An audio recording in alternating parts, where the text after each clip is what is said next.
এখন পর্যন্ত অলরেডি আপনারা এই পিএইচপি সম্পর্কে যথেষ্ট জেনেছেন।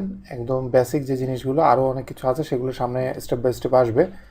তবে আরও কিছু বলার আগে আমি আপনাদেরকে কিছু কমন মিস্টেক যারা নিউ ওয়েব ডেভেলপার যারা করে সেই জিনিসগুলো নিয়ে আমি আলোচনা করব, যেগুলো আমি নিয়ে এখন যদি এগুলো আলোচনা করি তাহলে কাজ করার সময় আপনার সুবিধা হবে। যে স্পেশালি এই যে 5-6টা পয়েন্ট, এই 5-6টা পয়েন্টের দিকে আপনি স্পেশালি চোখ রাখতে পারবেন।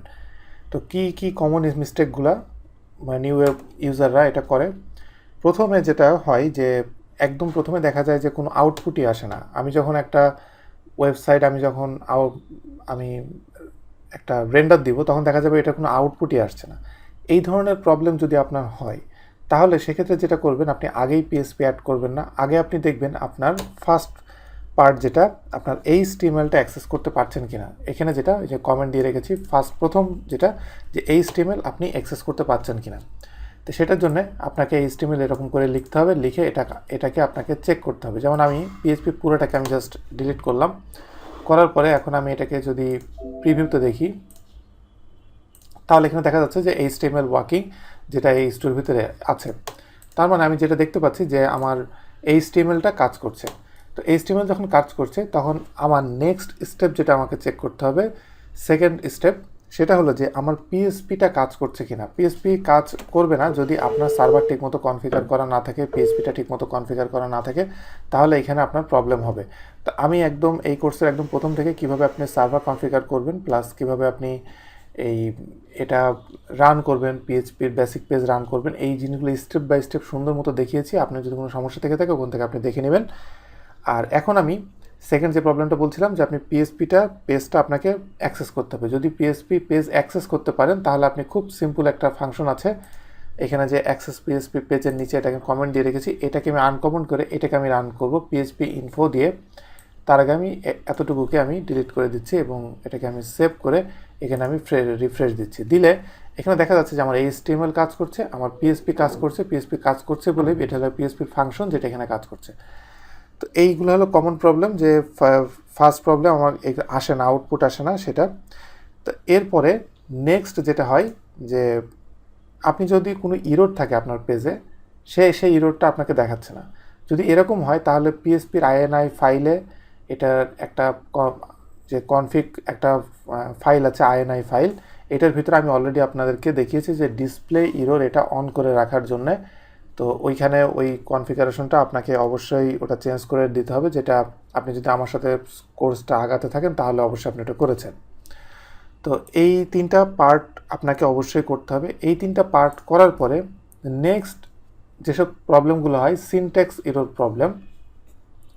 যেমন এখানে যদি দেখেন প্রথমে মিসিং সেমিকলন, এটা সবচেয়ে কমন মিস্টেক, যে যারা একদম নিউ ইউজার তারা এই ধরনের মিস্টেকগুলো করে। কারণ পিএসপি ট্যাগের ভিতরে যখন আপনি কোনো কোডিং করবেন, হোয়াইট স্পেস পিএসপি কাউন্ট করে না, সে শুধু কাউন্ট করে সেমিকলন। সেমিকলন না পাওয়া পর্যন্ত সে লাইনটাকে এন্ড করবে না।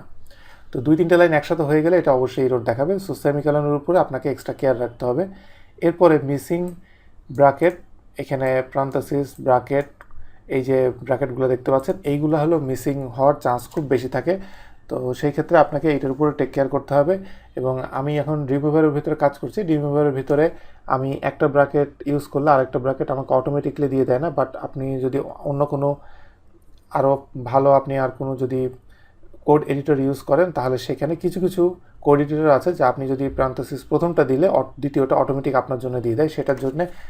সেই ক্ষেত্রে আপনার এইটা মিসিং হওয়ার চান্স খুব কমে যাবে।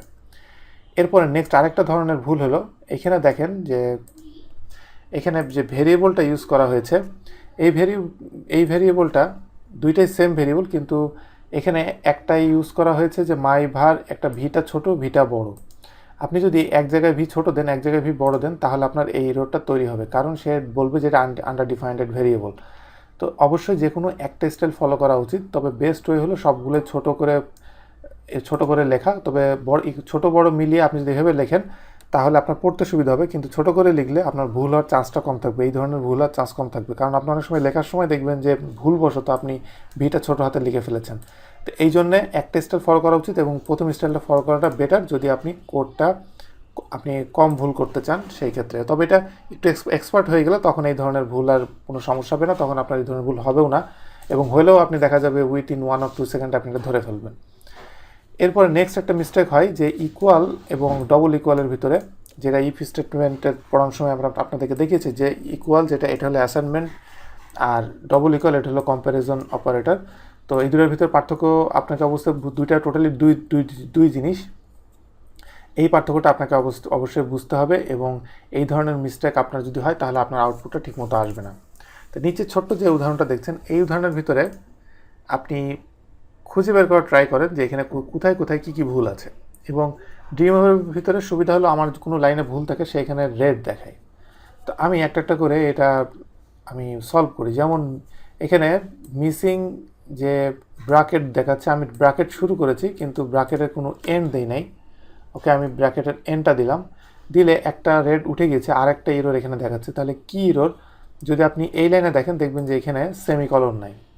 এই সেমিকলন আমি যদি দিয়ে দিই তাহলে এখানে দেখাচ্ছে আমার আর কোনো ইরোর নাই। আসলে কি ইরোর নাই কিনা আমি যদি এটাকে সেভ করি, এবং PHP INI ফাইলটাকে আমি কমেন্ট করছি এবং সেভ, আমি এটাকে যদি রিফ্রেশ করি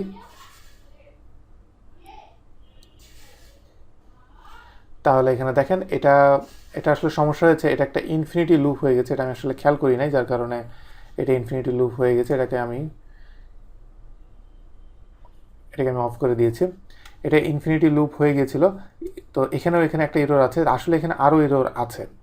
তো এখানে কী কী এরর আছে আরও, যেমন এখানে আমি এটা অ্যাসাইনমেন্ট ইউজ করেছি। এটা কিন্তু অ্যাসাইনমেন্ট হবে না, হয় ডবল ইকুয়াল হবে অথবা গ্রেটার দেন ইকুয়াল, এই টাইপের কিছু একটা হবে, যেখানে আমি ইকুয়াল ইউজ করেছি, কিন্তু এখানে কিন্তু অবশ্যই ইকুয়াল হবে না, এখানে গ্রেটার দেন ইকুয়াল হবে। তো এখানে আপনাকে এটা খেয়াল রাখতে হবে যে অবশ্যই আপনি যদি ইকুয়াল না দেন। এখন আমি যদি দিই তাহলে একটু আগে যে সমস্যাটা হলো সেটা আর হবে না, গ্রেটার দেন হবে না, এটা লেস দেন হবে। সেভ, আমি যদি রিফ্রেশ দেই,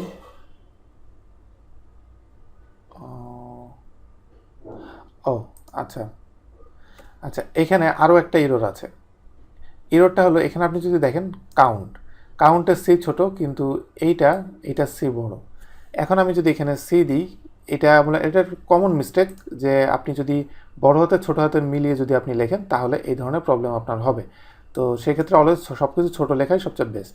এখন আমি যদি সেভ করি তাহলে আর কোনো সমস্যা হবে না, এবং একবারে আমাকে এটা দেখাবে। তাহলে এখানে দেখেন যে এখানে যতগুলো মিস্টেক হয় সবগুলো আমি আপনাদেরকে এখানে করে দেখালাম যে এই ধরনের মিস্টেকগুলো হয়।